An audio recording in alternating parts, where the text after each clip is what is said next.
touchdown.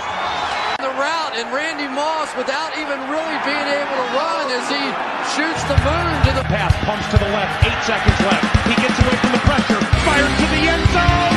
It's caught! It's Greg Lewis! Oh my heavens!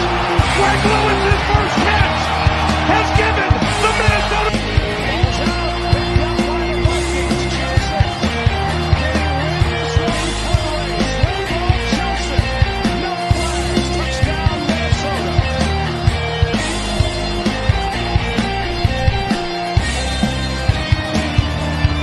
Steps into the pass. Is caught.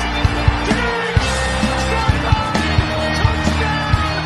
Unbelievable. Vikings win it. 4, 3, 2, 1, 0. Gather around, Skull brothers and sisters. This is I have Skull rants here, but this is supposed to be Skull Doc, brought to you by Minnesota Sports Talk.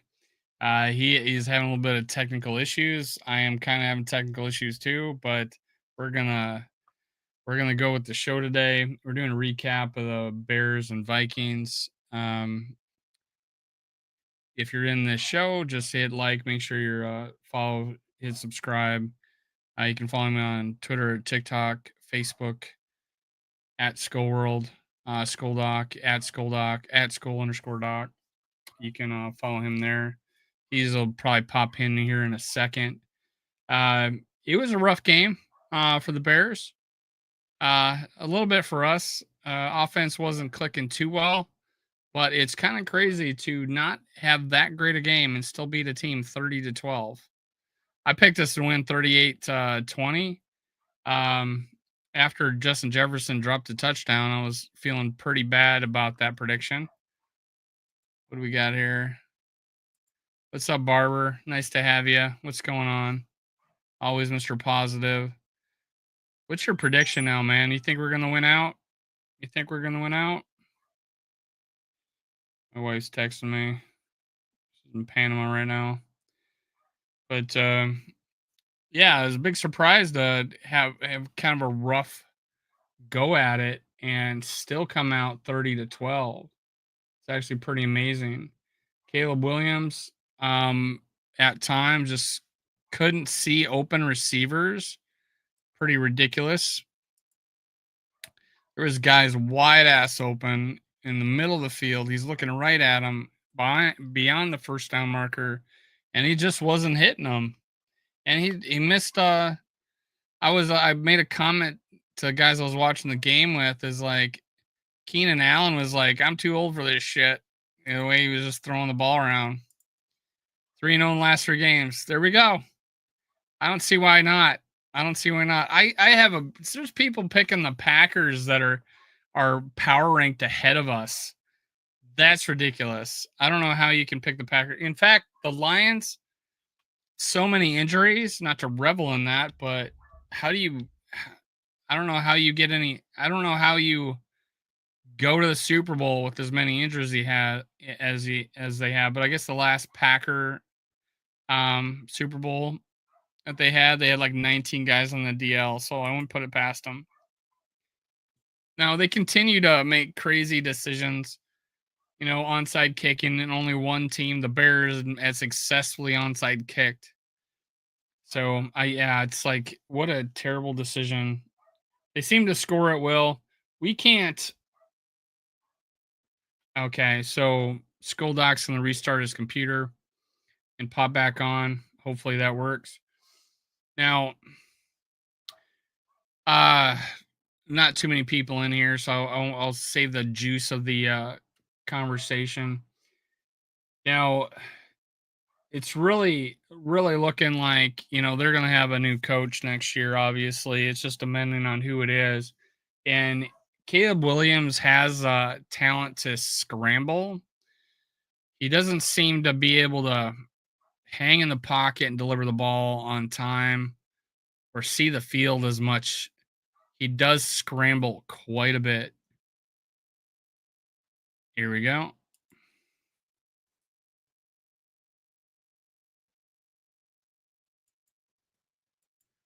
Okay. Here we go. Skoldock, you in? You frozen still? I don't know what's going on. Skoldock is frozen. Well,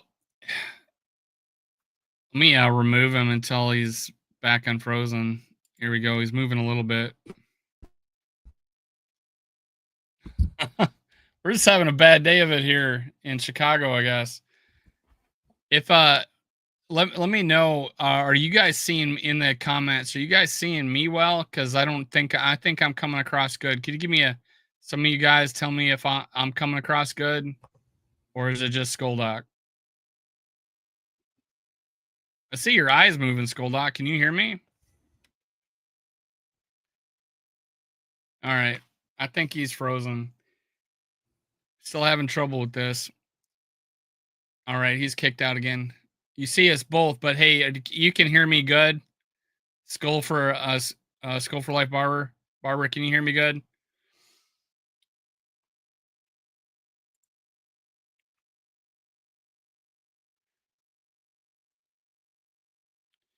Weird. Well, I think we might be having trouble here. Ah, it's his show. It's his show. So I'm like, hey, I'm just the producer here. But hey, what do you guys think of Caleb Williams, Bob, and Barber? Oh, we're back in. All right, let's see if that works. You got me? Yeah, it's better. Yeah, I don't know what's going on. All right, take over. What did we talk about so far? Well, I was just talking about Caleb Williams not being able to hit open receivers that are past the sticks wide open for first downs, and he scrambles a lot and just doesn't seem like he's going to stick in the pocket. And it looks like they'll be heading to a new coach next year. And I talked about Vikings. Even though we had like a rough offensive day, I felt we won 30-12. That's right. crazy. That was the quietest 30 points I've ever seen in my life, wasn't it? Yeah, I felt that way. Well, after Justin Jefferson dropped that touchdown, I was like, "Oh my god!" It's like put a wet blanket on us, right? And this is like we could have blown this game open, right? But yeah, we kind of chipped away. We were up, but were we up 20? God, what were we up 20-3 or something like that at one time? Yeah. So it always felt pretty comfortable. Defensively, the Vikings dominated the entire game. What a bounce back, right? Yeah, just domination. The point where honestly that game was nowhere close, and they blocked that punt, and our backups are in, and they still had trouble scoring on our backups, but they did get the ball in the end zone. Yeah, 4th and 10, and they scored the touchdown. Yeah. So I mean, that was just a great effort. Great to see that the defense is back. And I thought the offense did a pretty good job this game, keeping them off the field for long bouts of time to let them be healthy and fresh again. So that was great to see.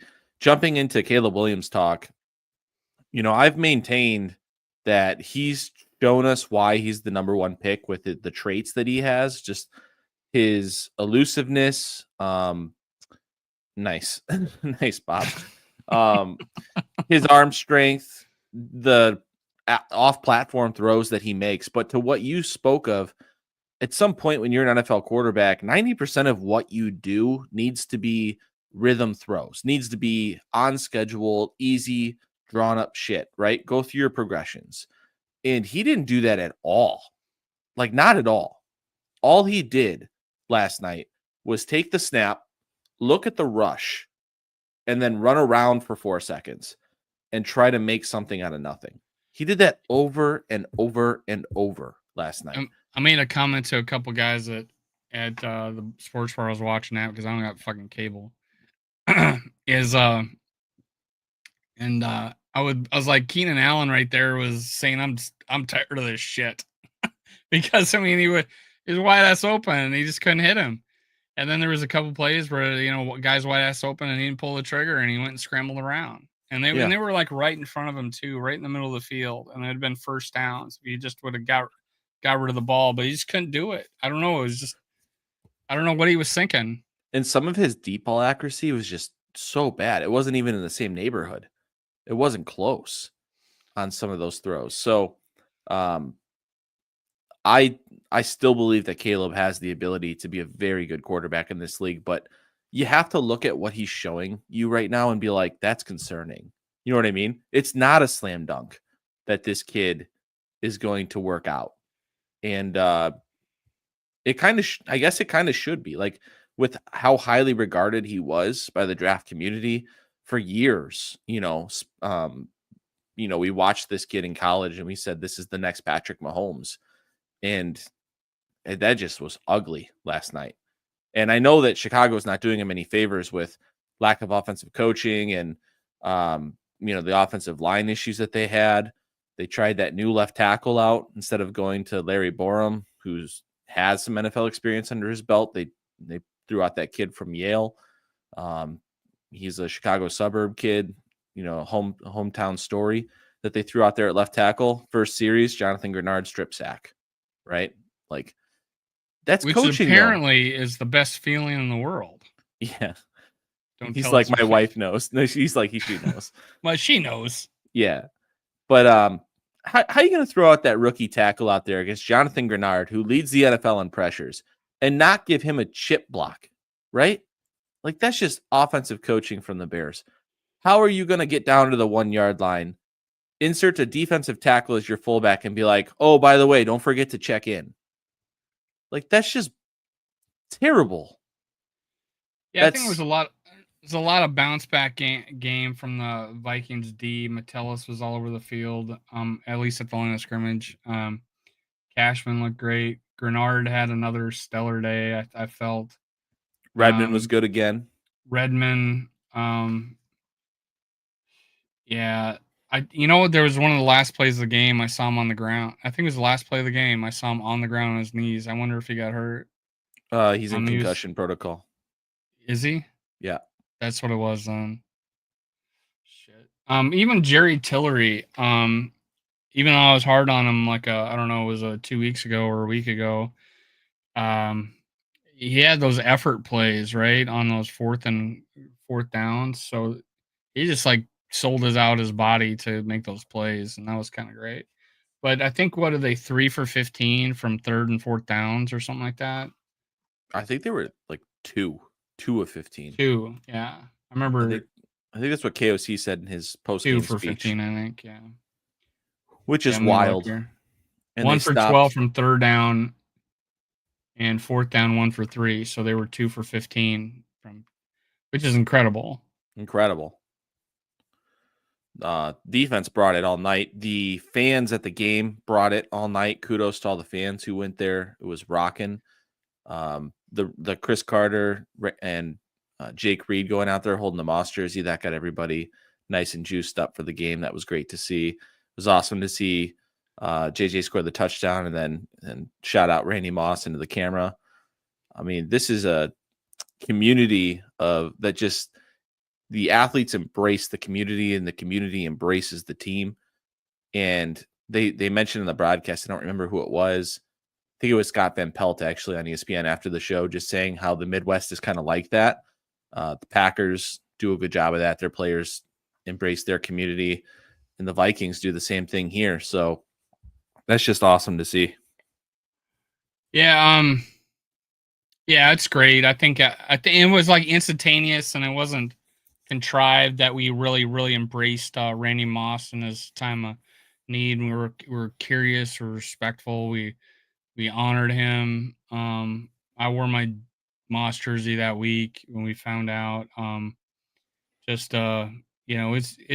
means so much to us. It's kind of funny, the whole he takes plays off and stuff, and end of his career, and then unceremoniously gets traded off, and then he comes back and doesn't have the greatest experience with Childress, and it's just like, but he's a Viking, and he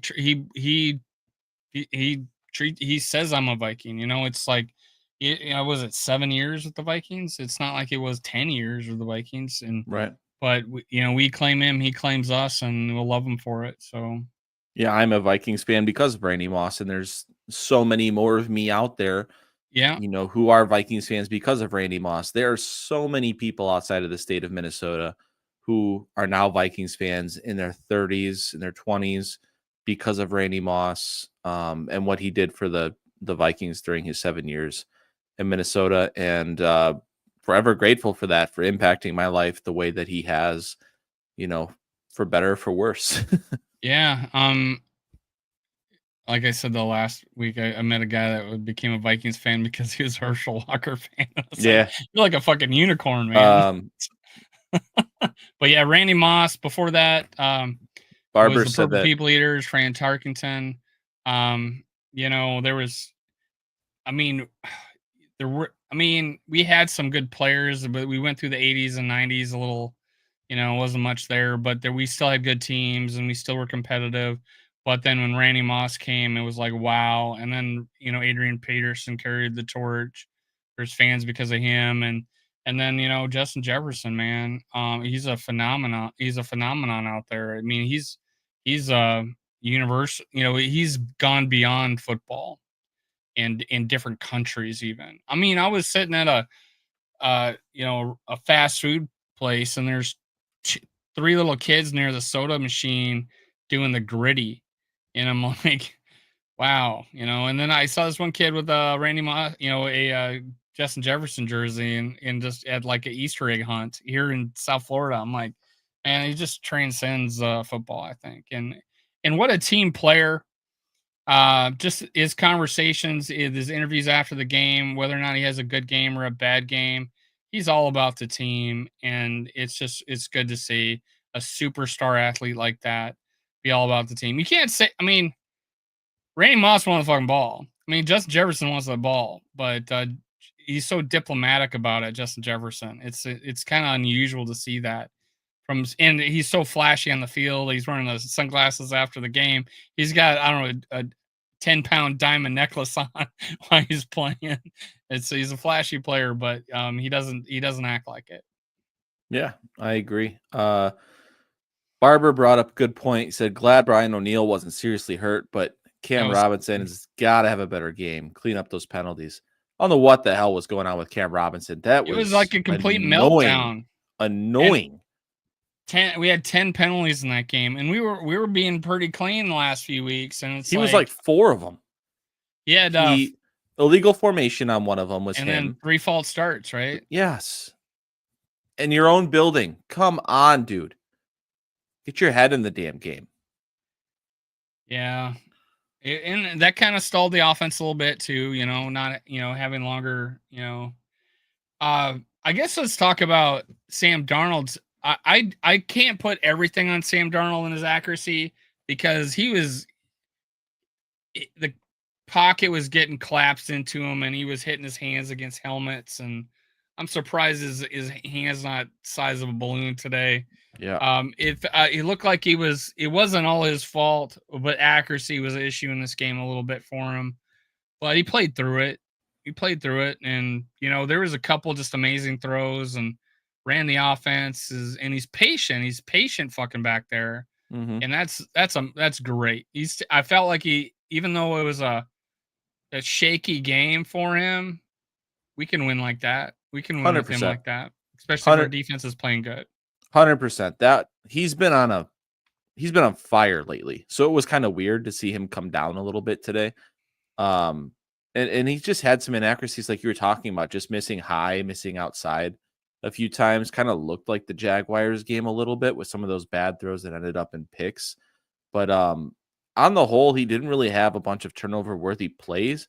There was the one that TJ Hawkinson played defense to break up that pick over the middle. Yeah. That was a little too far outside of Hawk's reach, but it was kind of an anticipatory throw, and Hawk just wasn't at the spot that he kind of thought he was going to be at. So it was a dangerous throw. It was, yeah. But he thought Hawk was going to come across that guy's face, I think, a little bit faster than what he did. Yeah, he threw it a little early. He threw it a little out too far in front. That's what he did. But the throw at the end of Justin Jefferson, where he threw it in the middle of 4 dudes and it got us down to the 1 yard line, that's a dangerous throw. Do we care that he made that throw? No. Make that throw. If you got the confidence and you have the timing, make that throw. You're throwing to the best wide receiver in football. I have no issue with that throw. Yeah, there are going to be So- throws like that in the NFL. I mean, Yeah. you got to be successful and take that next level. You got to have throws like that. Yep. Now the pick, I was fourth down. I had to tell people, guys, he threw that up because it was fourth down. It was Yeah. like a 9-yard punt. What do you want them to do? Take a sack? Yeah, and what was funny is that guy. I think it was the same guy that was celebrating on the Hail Yeah. Mary play, Tyreek and Stevenson. he's mocking the skull chant down 10-0. I'm like, well, that was dumb. Well, that guy is dumber than a box of rocks. He's an idiot. Yeah, he's dumb. They're down 10-0, and they just intercepted a pass that they would have gained It more was a yards shot by put. dropping. But he's an idiot. Yeah, I mean, really the story of the game was our defense just clamping down. It felt like, and I mean, Caleb kind of helped with that, not hitting open receivers, but it just felt like we played a lot better. Swift kind of had her number a little bit there, but we held them when it mattered. There's something about the Bears offense that is kind of unique, where they run that guy in motion and they loop around, and then that kind of draws up the defensive back to have a hole back there, and they made a big play, got it down to the 30 on us. But it's all because they swing that guy around wide and have him running towards and then they snap the ball, and it looks like it could be a swing pass. Sometimes they'll throw it to him. If the guy backs up, they'll throw it to him. If he comes up, they throw it behind him. So it's kind of a unique thing that I wouldn't mind seeing in an offense, because it does bring up the defender and can get somebody behind him, especially if you need a first down or a deep play, and get one-on-one coverage with a Justin Jefferson. The Bears' offense was so gimmicky. All their completions were like within 5 yards of the line of scrimmage. I think into the second quarter, his average depth of target was like 2 yards. It was just, there's no chance that you're going to beat a team doing that. So I normally don't like just forcing the ball to get the ball to Justin Jefferson and behind the line of scrimmage, shit like that. But the way they did it in this game, it was pretty unique plays. Got him open in space. Yeah. I liked what they did with that, and I approved. That screenplay to the right to Jefferson, where they faked the play action left, turn around and threw that little smoke screen to That's Jefferson. the one I'm talking about. That's an awesome play. And when they're going to call Brian O'Neill for illegal offensive lineman downfield, I was like, really? There's no that they threw that so quick. Like, how do you call that? And they called it off. They said that he was safe. He was within 2 yards. It needs to be 1 yard. And when I saw it, when they slowed it down, when the ball got released, he was still 1 yard. And that was good. It was the right call. But yeah, it was so quick. It was like, was he out too far? Was he not? But yeah, that was a quick play. It's tough to call. But the Bears did it again. They covered Jefferson in a way where they made it really hard for JJ to get some catches, because they just have 3 dudes on him all the time.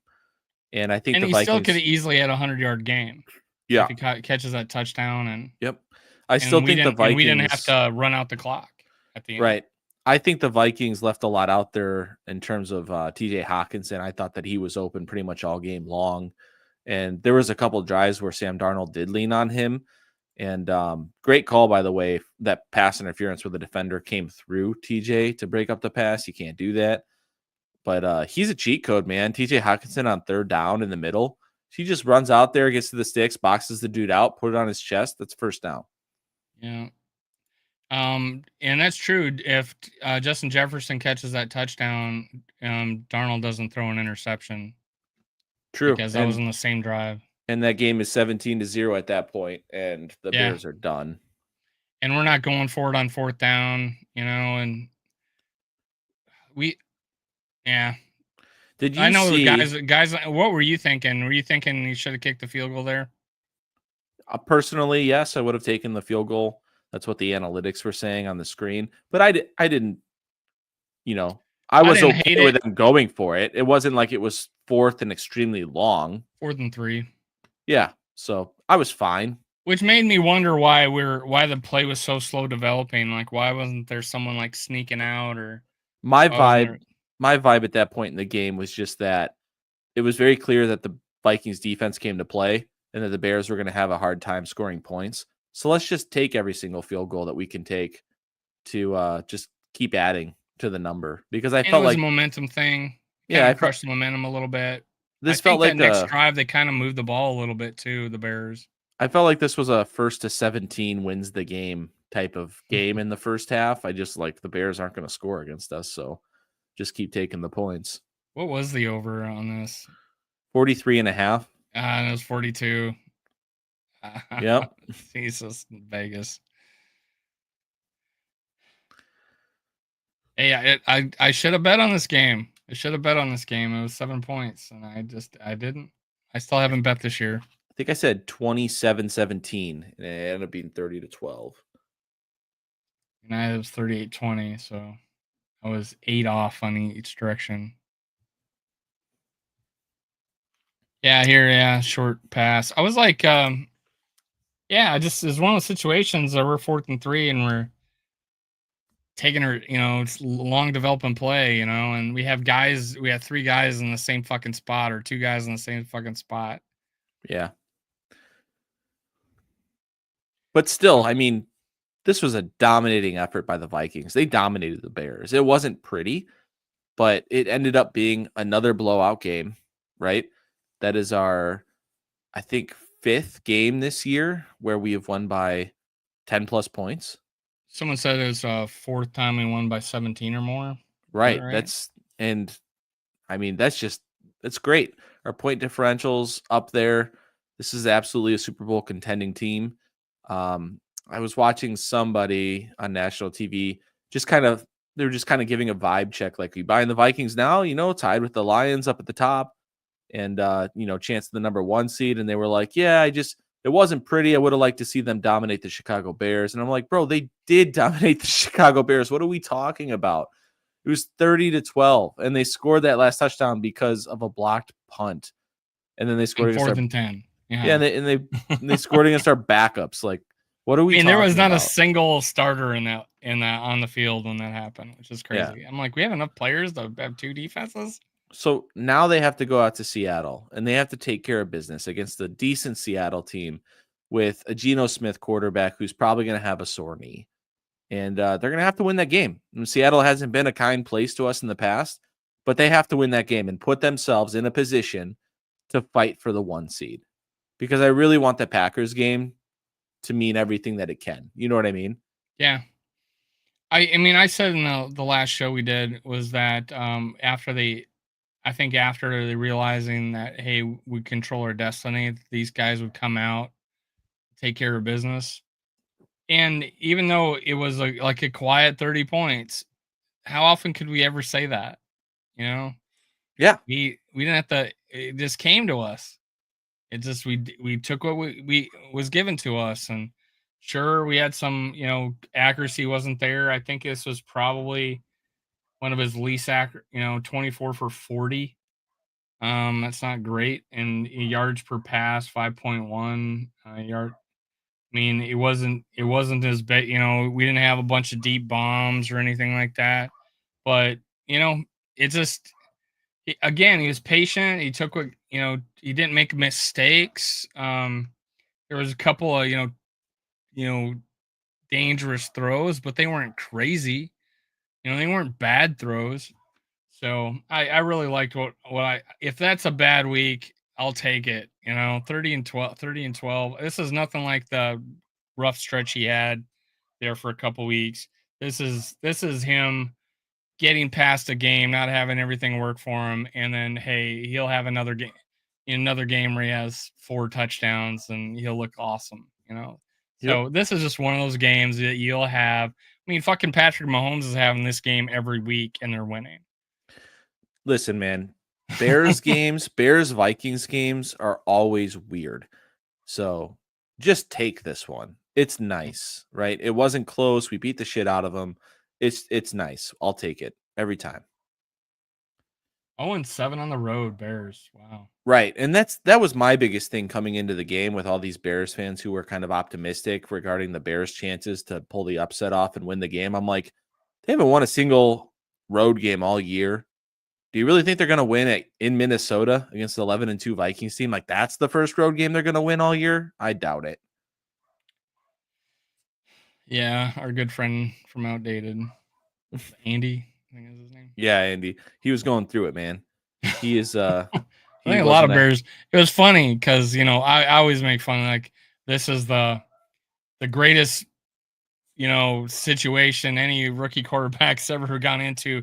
To now all his receivers are crap. It's just names. Don't buy into the hype. Yeah, like, now they're no, rewriting they got the story. Good fucking players. Yeah, there's good players on that team. DJ Moore looks dejected as hell. Like, just looks like he wants to be traded. Like, why did I sign this contract with this damn team? They're throwing him all these passes behind the line of scrimmage. This is one of the best deep ball receivers the NFL has seen in like the last 4 years. They're not using him correctly. I mean, I thought he was the third best receiver in our division, behind Jefferson and Mont St. Brown. I thought he was the third best receiver in the division. Yeah, I mean, now it's clearly Addison, right? It's Justin Jefferson. It's probably Amon-Ra 2, Addison 3. Shit. I guess DJ Moore 4. Yeah. Yeah, I mean, they gotta, just don't get Johnson. Whatever you do. Seriously, I saw a tweet today that said that Vrabel's number 1 on their list, and if he comes to the Bears, his offensive coordinators of choice would be Josh McDaniels. Yeah. Or Tommy Reese. And isn't Tommy Reese like a Notre Dame quarterback? He was a Notre Dame quarterback, yeah. I was like, please do that. Please do that. I would love if they did that. But yeah, they're like Vrabel's are like number 1 choice, and McDaniels might be the OC.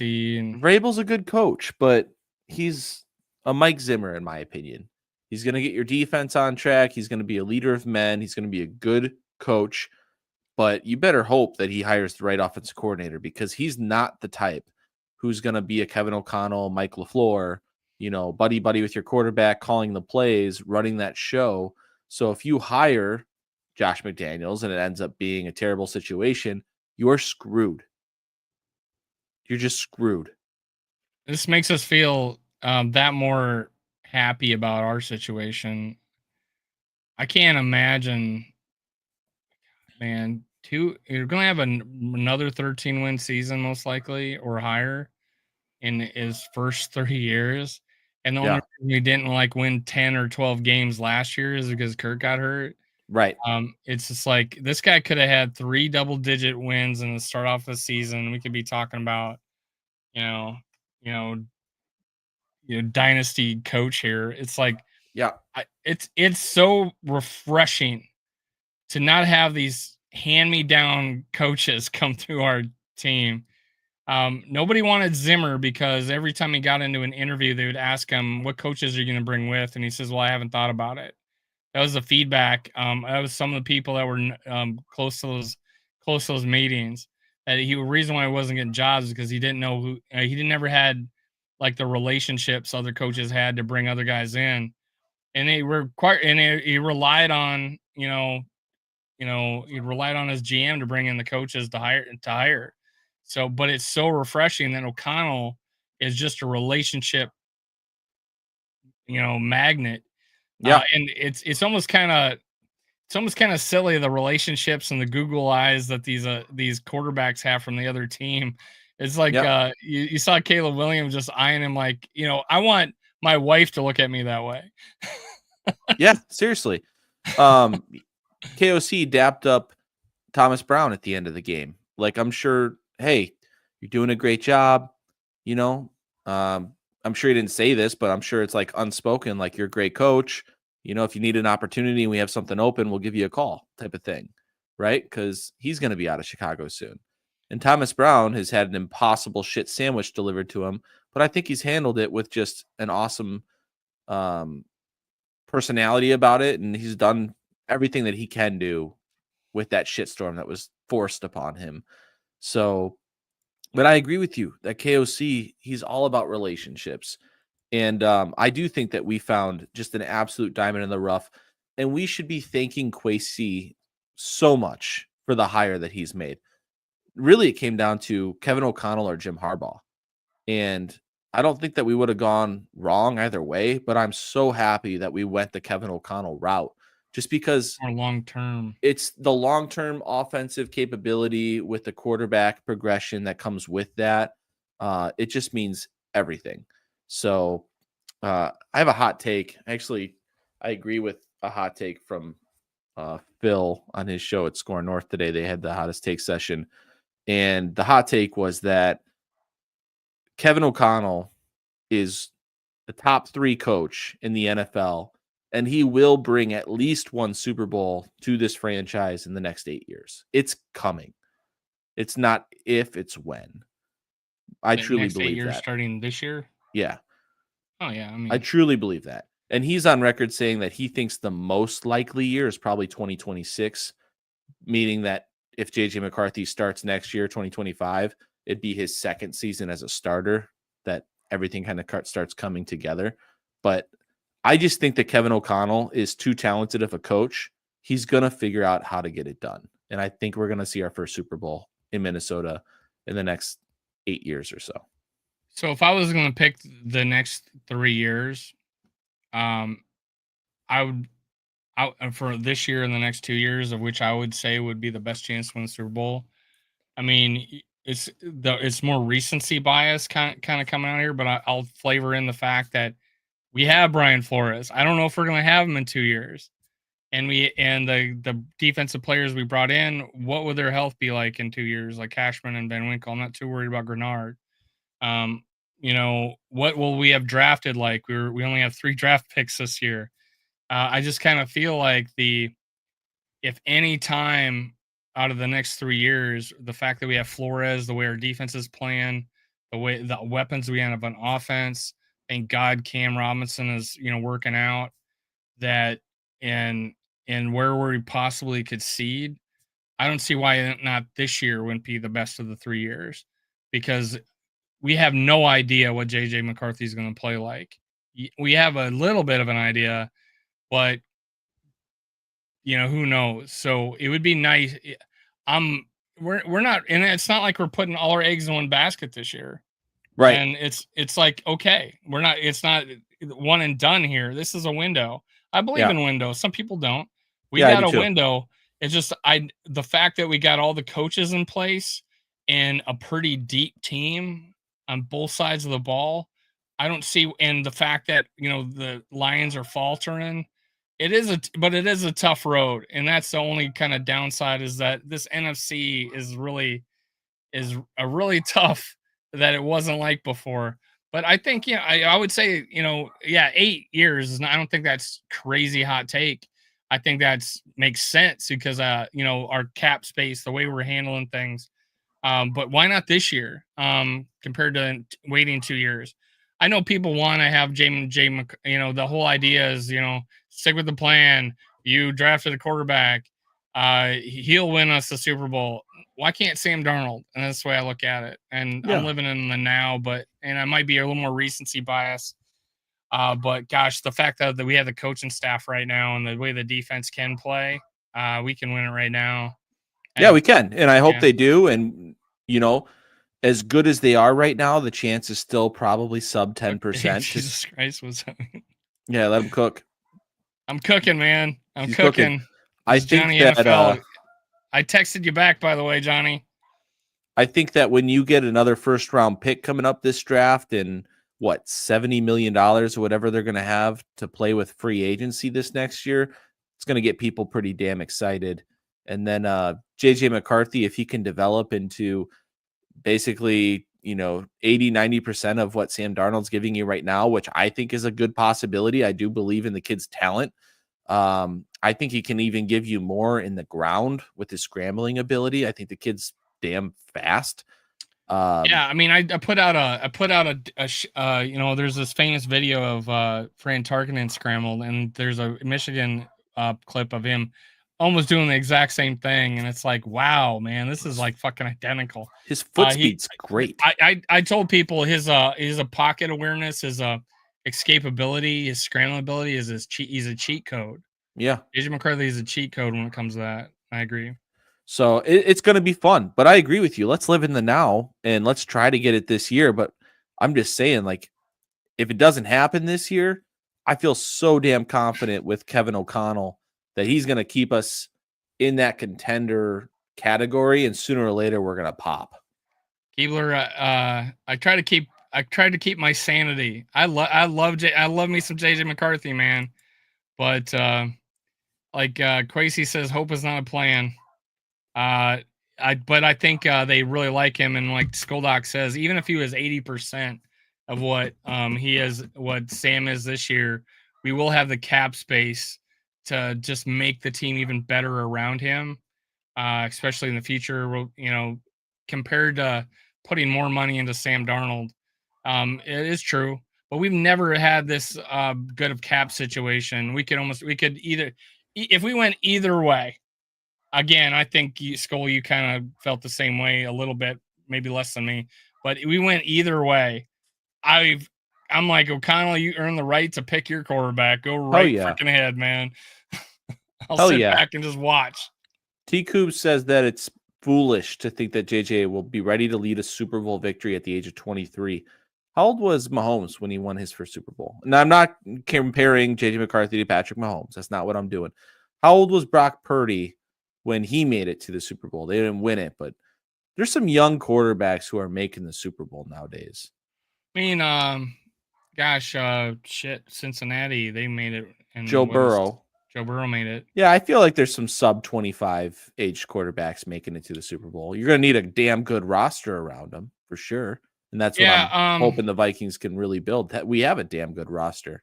Just have to fill up a couple holes. And like you said, the thought process is 26. He would be, 3 years in the league. He would developed. We would maybe had a couple of drafts and better, even better free agents. And we're just, magnet for free agents now that, they could put a really good team around them. And like we said, 80% of Sam Darnold is having one of the most special years. And I said this last show, one of the more special years I've seen of a Vikings top 5 I've seen of a Viking quarterback.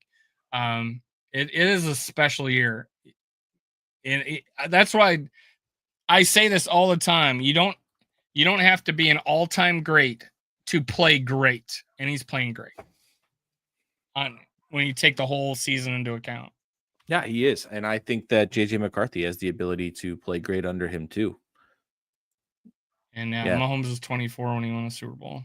And again, he's special. He's one of the best quarterbacks that we've ever seen do it. But I feel like he has the GOAT for the coach. I'm not a Belichick guy. I'm an Andy Reid guy. Andy Reid's the GOAT in my opinion, as he's a special guy. But Mahomes has just unique abilities. And like I said, JJ McCarthy has that unique cheat code to escape pressure and scramble. Mahomes has that. They both have strong arms. Honestly, JJ McCarthy is a better athlete. I mean, Mahomes, he ran a 4.7. You know what? A 40. You know who else ran a 4.740? Peyton Manning ran a 4.740 at the combine. That's crazy. That's crazy. Mahomes is faster than he just looks faster. Again, it's more of an intuition thing. Yeah, it's like everybody around him and he picks his spots. He has the timing. He knows when to go. It's just a unique ability. And I mean, there's other quarterbacks that were good at scrambling that weren't fast. From Pittsburgh and, there's plenty of guys out there. Kubler's throwing shade at JJ McCarthy for handing off in college. But I mean, dude, we watched him throw the football in training camp and get better and better. If you listen to the beat writers, they were just amazed at how much progression this kid showed. He looked really good in that preseason game before getting hurt, throwing to guys who haven't really gotten snaps this year other than Speedy. Tristan Jackson had a great training camp this year with JJ McCarthy throwing him the ball. So yeah, Keebler, especially Tristan Jackson, he had two things that even though he screwed up and threw a pick, he went back and threw an anticipation throw to Tristan Jackson in preseason. That was just a perfect. You won't see it any better than that. You'll see guys throw it out of bounds, throw it too far, make the guy come back to the ball and get tackled. But you don't often see a fucking right in stride with a backup receiver. You're the backup QB playing with a backup line and have all that work out. And then the strip sack that didn't happen. They gave him back the ball. He throws a touchdown the next play. That kind of won me over because you don't see rookie quarterbacks doing that. I'm pretty positive about JJ McCarthy. Again, Sam Darnold might be the way to go. I don't either way. I'm not going to cry. Yeah, we'll be happy. We're in a gut. We have a. It's a win-win. These are our problems. We're in a good situation. Yeah. Oh, by the way. Yeah, Kirk no wasted Cousins movement was with Johnny. Kirk Cousins was benched today. Did you guys see this? Yeah. So Michael Penix Jr. will take over for the Atlanta Falcons, and that leaves the Falcons with the decision to make. They can try to trade Cousins. The trade partner would have to take on about $30 million in cap space to get him. I don't think anyone's going to want to pay that much for Cousins coming off this year, or they can cut him, which is going to be $65 million dead cap. If they do it pre-June 1st or post-June 1st, it's going to split that cap into 2 separate years. So looks like a really, really good decision that Kwesi made to go with Darnold this year, and a really poor decision that Atlanta made to roll the dice on Kirk Cousins coming off the Achilles injury. And honestly, I don't know how much of it is on Kirk for coming off the injury. You know, how much can you blame him? But they also just don't utilize play action, and that's his strong point. That's what he's been so good at for so many years. And I don't know if he doesn't have like the mobility to physically do the play action, and that's why they're not doing it.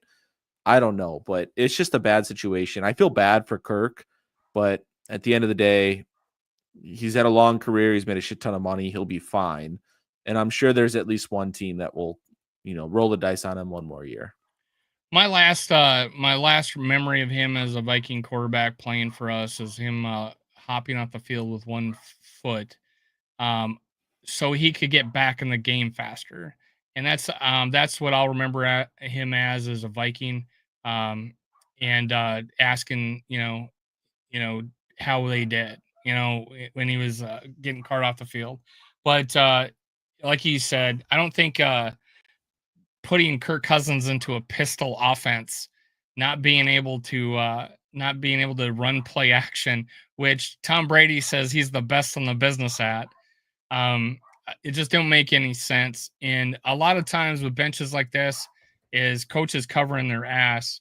He was 6-3, and he beat Tampa twice, and he beat the Eagles, and he had Kansas City, which should have had the 1 yard line, but they didn't call a pass interference penalty.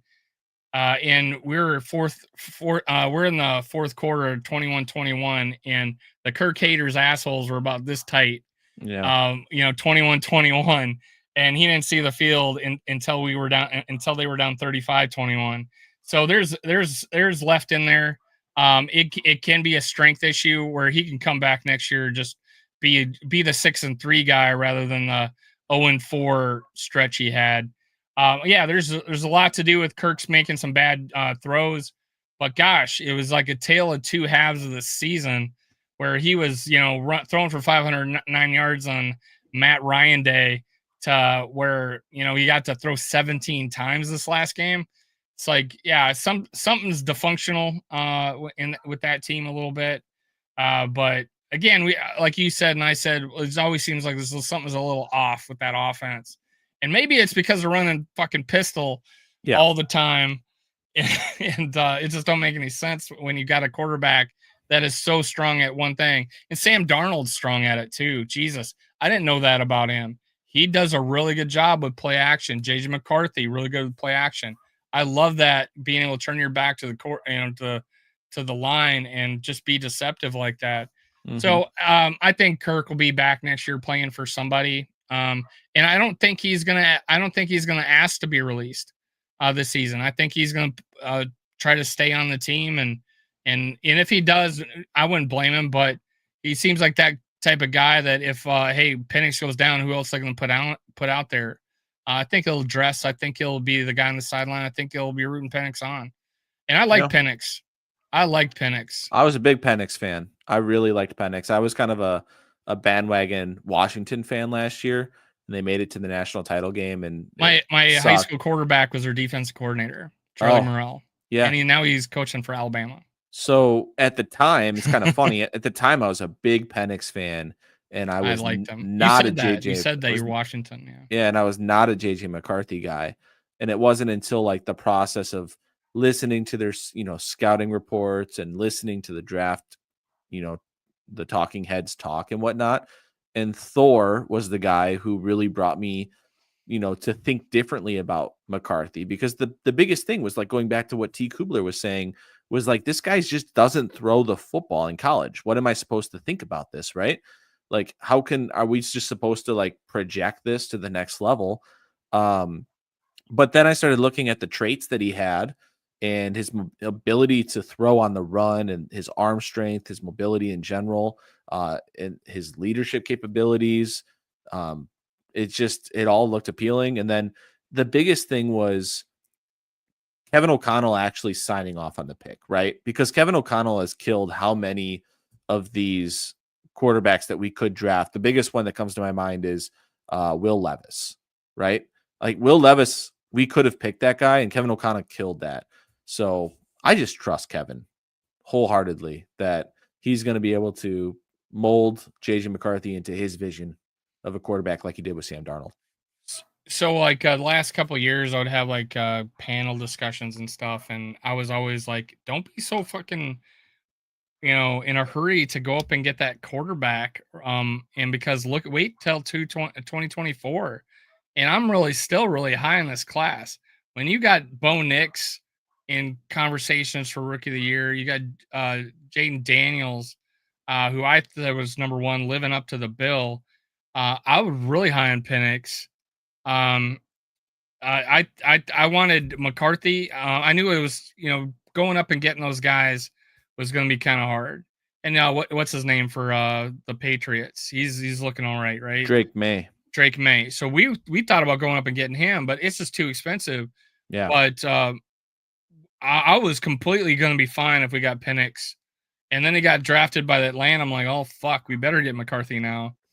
And I would have been cool. I wouldn't have been happy getting Bo Nix in that high, 13th overall. I think he went, or 12th overall or whatever. I wouldn't have been happy getting him that high, but I also wouldn't have been, oh shit, this is a terrible decision. I would have been mad.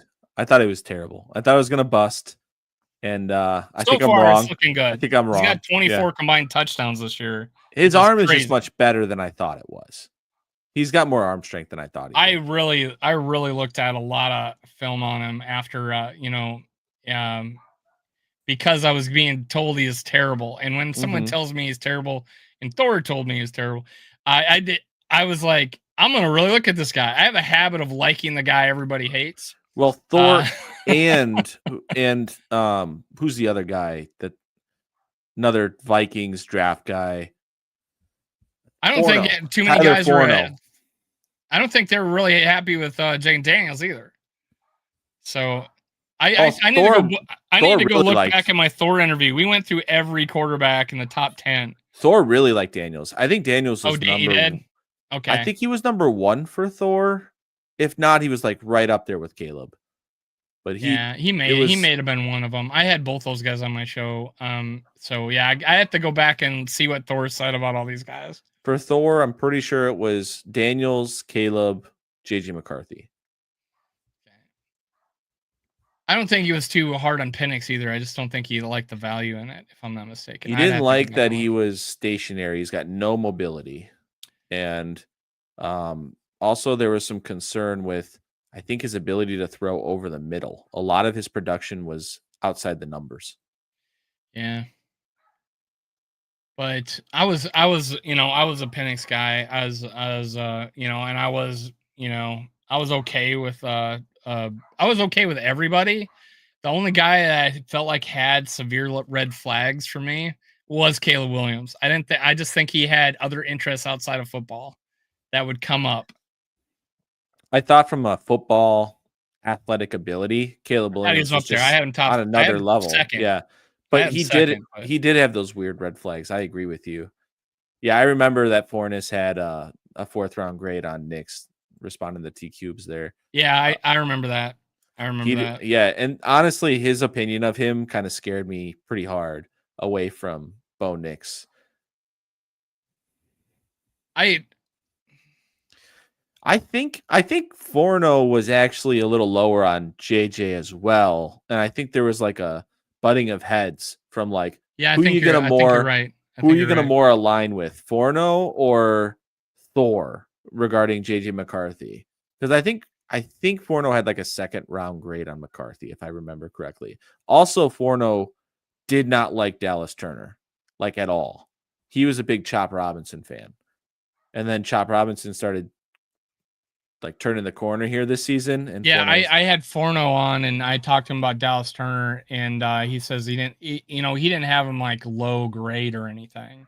He just had other guys ahead of him, and but yeah, I don't think he felt like he didn't like that value where we got him, and I think he's like the only one really, and he might be right. He actually might be right, because it's. But you and I think, yeah, he's just young and he's not getting the opportunity yet because he's got guys ahead of him. This last game, he showed what he could do, and I would think both of us are pretty excited about him, Dallas Turner. So, penis is going to be said a lot. I knew you were going to put that on there. Penis is going to be a lot. People are going to forget that X so many fucking times. That was part of the reason I was so happy we didn't draft him, because I would make that mistake on Twitter so much. Yep. You corrected it. You corrected it. You meant Penix, not penis. Maybe Penix did have a super fast 40, but remember he's had. I mean, you were talking about JJ McCarthy's knee injury. Penix had a lot of knee injuries. Yeah. Yeah. Did he tear his ACL? Right? Yeah, both knees, I think. So he's fast, but he doesn't. Correct. He doesn't play like that on tape. I think he's athletic enough, but there was they showed him throwing on the run. It wasn't pretty necessarily, but out of all the quarterbacks, that guy had he could throw. He could really throw. Throws a piss missile, dude. He's got a cannon.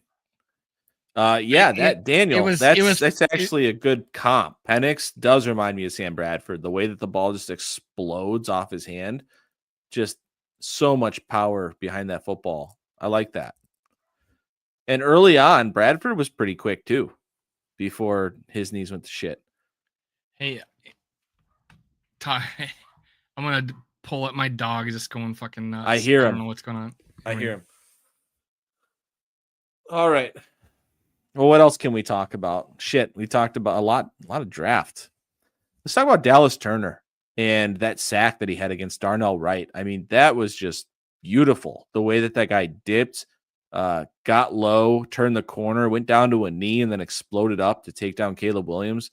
That was just really pretty. I mean, he's been popping recently. Dallas Turner tracked down DJ Moore, ran him down. Dude's fast as hell in space. And it's going to be nice to be able to drop him back in some cloud coverage when you want to, or basically rush him for wherever you want. But this is a guy that's absolutely going to need to get some. We were talking Dallas Turner while you were out, and just how he's kind of turning the corner literally against Darnell Wright to get that sack, and how pretty that play was. And he's really turning a corner. His snaps are going up. He was up to 30-something snaps this game. And I think he graded out pretty well from PFF as well. Yeah, so it's good to see. I think he was on the top 5 or 6 of our players drafted or rated. Yeah, Daniel says that he needs more moves, has the speed and body type. He does, but he also needs to add weight to be an effective pass rusher. He's too small right now. His long arms just are so amazing. I'm all about. Yeah, you probably don't know about this because I don't think I've ever brought it up. I'm all about hand size and long arms and just explosiveness. I look at the 3-cone drill time. Mm-hmm. as far as just that short area quickness. He was just the only thing he was not elite on, or good, greater if not elite on, was strength of bench. Yeah. And that's because of long arms, and that can he'll get stronger and stronger and stronger. He's gonna be a freak of an athlete. I don't doubt it. Yeah, he's going to need to hit the weight room this year, and it's probably going to be 2 years of weight room for him to get to his ceiling and where he can go.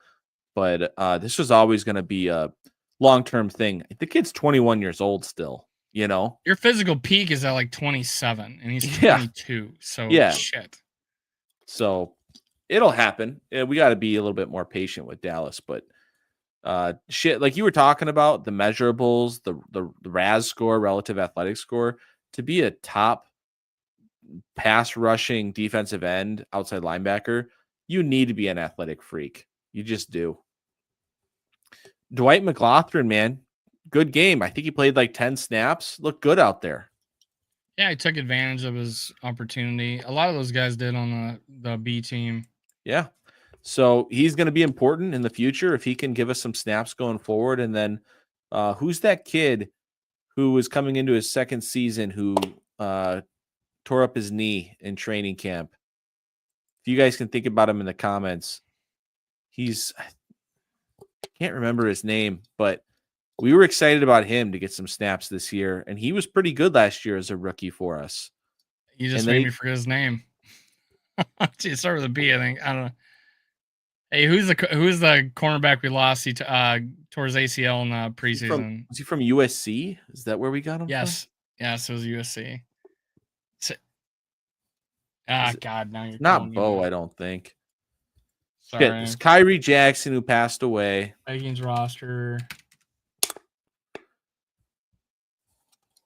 damn it. Mekhi Blackman. It says start with a B. Blackman, man. I can't believe I forgot his name. I said before the season when he was a rookie that he would end up starting. He ended up starting a game. I had said he would start earlier than that, but because of injury, he ended up starting the game, and I'm like, all right, I called that, but just a little late. He was pretty good as a rookie. I mean, Shaq has played well enough to get a contract extension, in my opinion, 1 or 2 year deal, and he's not over the hill. No, Gilmore is right up against the hill, but he's played well. I don't know if you want to give him another 1 year deal. You might have to. You might have to. I mean, I'm sure we'll go buy a corner in this free agency, and we'll probably draft one too.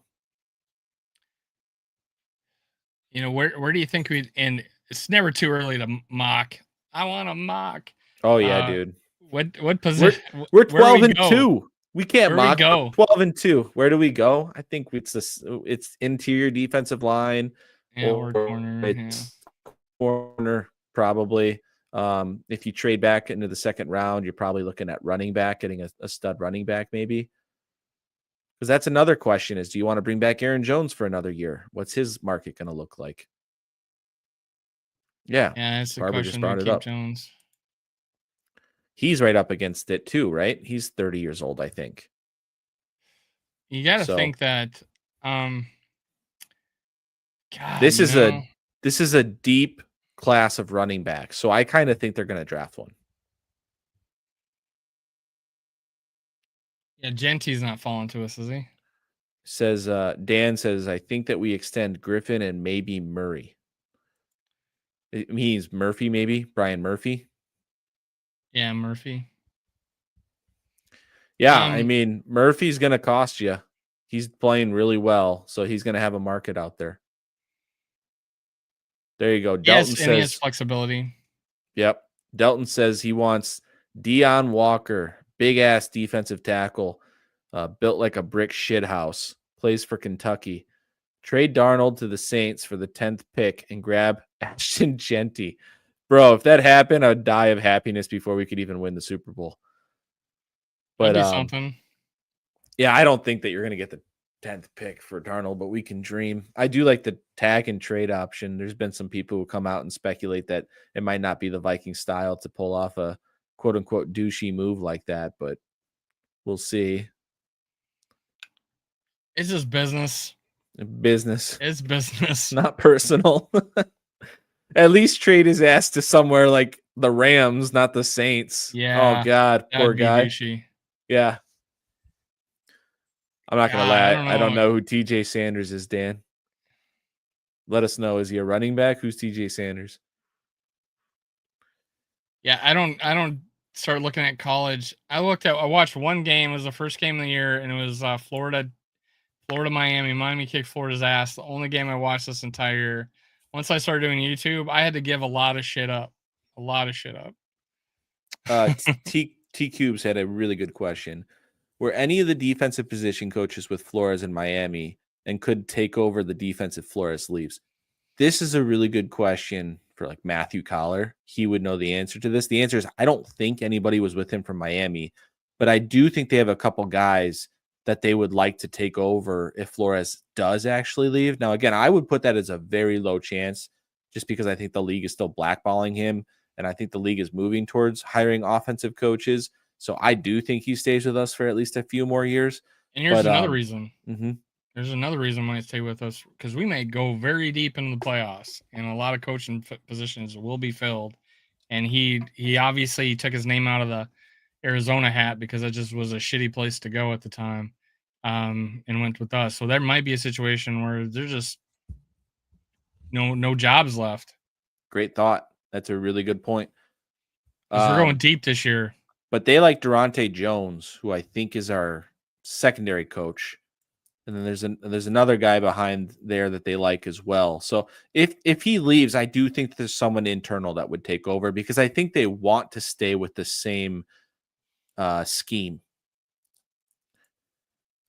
And that would mean, making sure a lot of guys are back. And what I was impressed with is that they didn't change it up when they brought in the backups. They seem to know what to do.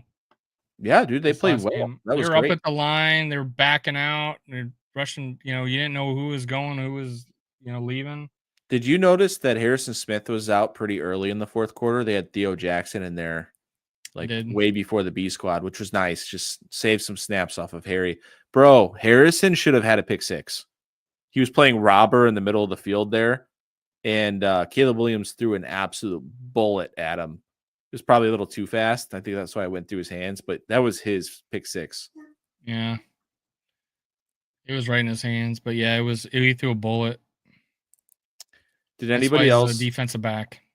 Did anybody else forget that Daniel Jones was on the team until they showed him like 6 times during this game? I talked to someone at the sports bar, and I said, "Are you a Sam Darnold or a just move on to JJ McCarthy guy?" He goes, "I'm a let's see what Daniel Jones got and bring in McCarthy middle, after he starts." I'm like, who am I finding out there that wants Daniel Jones to take over? He thinks he's, he's a much better quarterback than Sam Darnold was. And he just think what he can get out of Daniel Jones. I'm like, because he went to the playoffs. I'm like, I don't know about that. I don't know about that, man. Yeah. I'm like, first Herschel Walker, and now I got a Daniel Jones guy. I'm like, what? I wouldn't be mad about Daniel Jones as the backup, but I don't really want to see him in a full-time starting. It just makes sense that would happen. This is my hottest take. Extend Mr. Brian Flores after we beat the Packers and we go on to win the Super Bowl. Here's my hot take off of that, Dalton. If the Vikings can get a win in Seattle and then beat the Packers at home, they are getting the 1 seed because I think we are going to beat the Detroit Lions in Detroit. That's my hot take right there. The Detroit game, weirdly, scares me way less than the next 2 games. Just because their defense is obliterated. I think we can move the ball on them with will, Are you saying that it doesn't scare you? The Detroit game does not scare me. Okay. Yeah, it's kind of like we're on the uptake, and then they're like, oop. They fell off the cliff.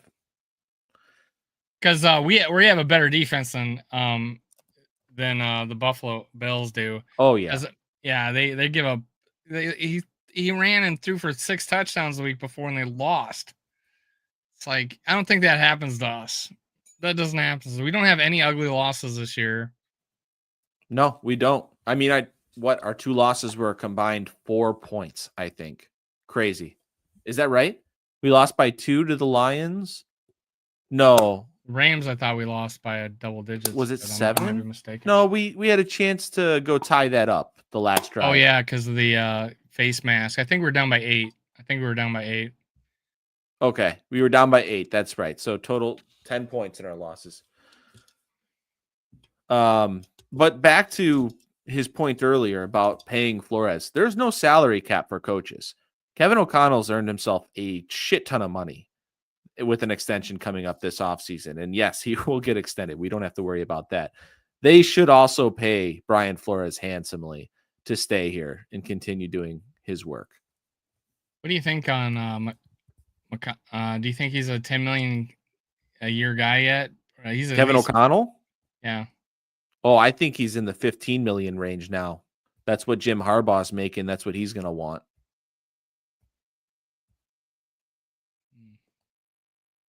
Why do you care? Like, we don't, it doesn't affect the salary cap. Pay him. I know. It's on the Wilf's checkbook. I'm just saying that's a lot of money. He deserves it. I'll write the check myself, man. Yeah. I'll chip in. I just McConnell guy, man. I am absolutely been since day one. I've had, my things about his running game and shit, and not replacing players that he should replace or firing, Donashell. But I just, he's just made all the right moves recently, and he's a lot more apt at playing guys or sitting guys and changing positions like Ed and Ingram and stuff like that. That I think he's got it now. I think he's always adapting. I'm still iffy on a lot about his running game, but the trick plays just aren't tricky enough. I guess I don't know. It's almost like it was just some things still he's got to iron out, but I think he's always learning. I think he's always willing to adapt. This Alexander Lawson keeps chirping. What the hell? I'm just kidding. Did you have frosted tips in this one? No, I'm kidding. No. My medical school pick. Yeah, you had some sun. I think it's a little lighter shade. Or just had a lot of light. That happens. It's probably in the summer. Yeah. It gets lighter in the summer. Rams 0-point loss. I must have meant 10. Or 10. what? Yeah, 10-point loss. Yep. I don't know. Well, what do you think about we'll break down the Seattle game here on Friday night, but what do you think about the Seattle game? How much does that worry you on a scale of 1 to 10? I was more worried earlier in the season. Yeah. I'm a 50. This was like the game I picked us to lose when I think we redid. I think at one time we on another channel I redid my predictions, and I did pick a loss, and it was Seattle, and it was because of the history there. But then Seattle was kind of on a tear at the time, and I'm like I'm out of 5. I'm not as scared of that game. It would be a big step for us to win out there. It's kind of get that monkey off our back. Going out west and winning. That'd be a monkey off our back. Especially if we got to go play the Rams. Yeah, I agree with you. The Rams scare the shit out of me. They just do, man. They match up well against us. Their defensive line can get pressure. It's kind of a tough matchup for us. They caught us on a Thursday, Yeah. Emotional loss. Yeah, I agree. And we still had a shot. And Blake Cashman was out. Yeah, that's key to everything. Blake Yep. Cashman. Undefeated.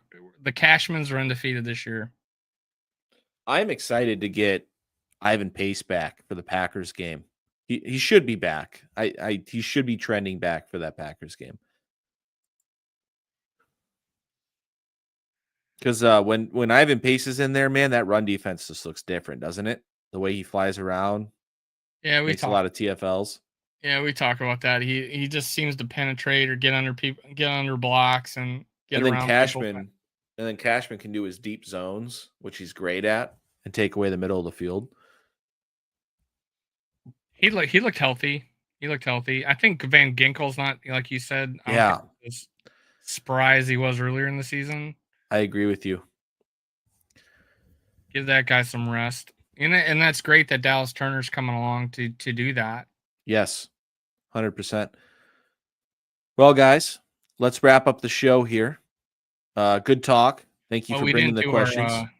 We didn't do our pick six. Yeah, let's look at our pick six real quick. I think I had a good week. So you had no faith in Justin Jefferson. Apparently, you kind of made it happen with your mojo, and he didn't get 81.5 yards. I picked the over. You picked the under. That drop touchdown just absolutely destroyed me. Yeah, he would I have hit was the so over pissed. with that. And you made Skuldock made that happen. He made that. That's his fault. All right, so Aaron Jones, 64.5. I think he had like 84, and he had a great game. He earned a game ball. I think you called this. You said, and I went with you. Is that the running game? The Bears are not a very good run defense, and again, he had over 100 yards total offense. Jordan Addison, I think he beat this, didn't he? He had that. Yeah, didn't he have that by like halftime? Yeah, he was. Let me just double check on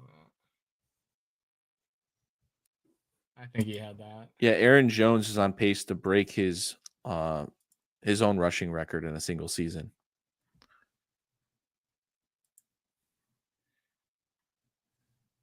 Damn it.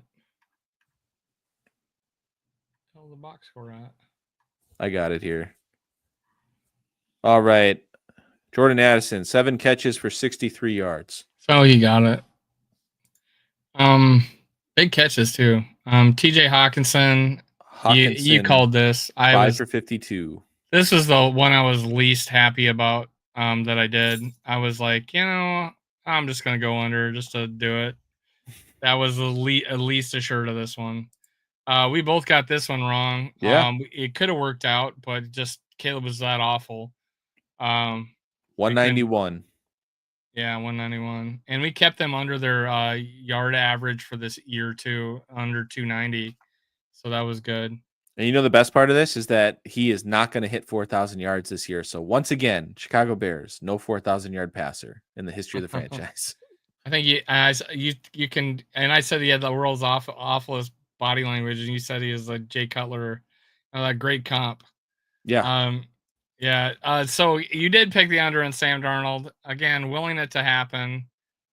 Yeah, but yeah, you said that their defense would be a little stiff on us, and I said the over.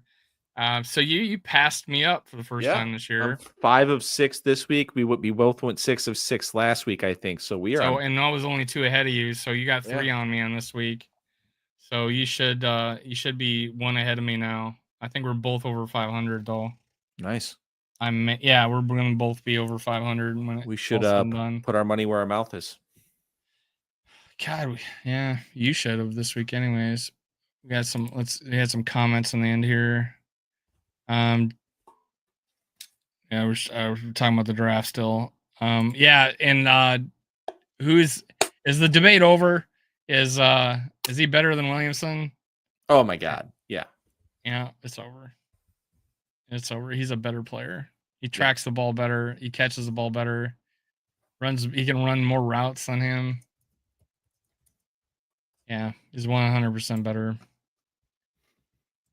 Great show, fellas. We do it for you, Barber. You're great. You're a great guest. Make sure you hit subscribe, like, leave a comment, whatever, out the door.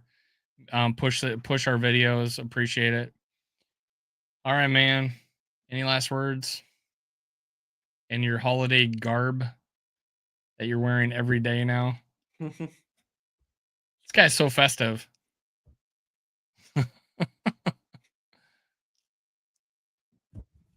No last words? No last words, man. Right. Nah, I'm just joking. Skol, baby. Skol, let's go. Super Bowl. Skol to the Bull.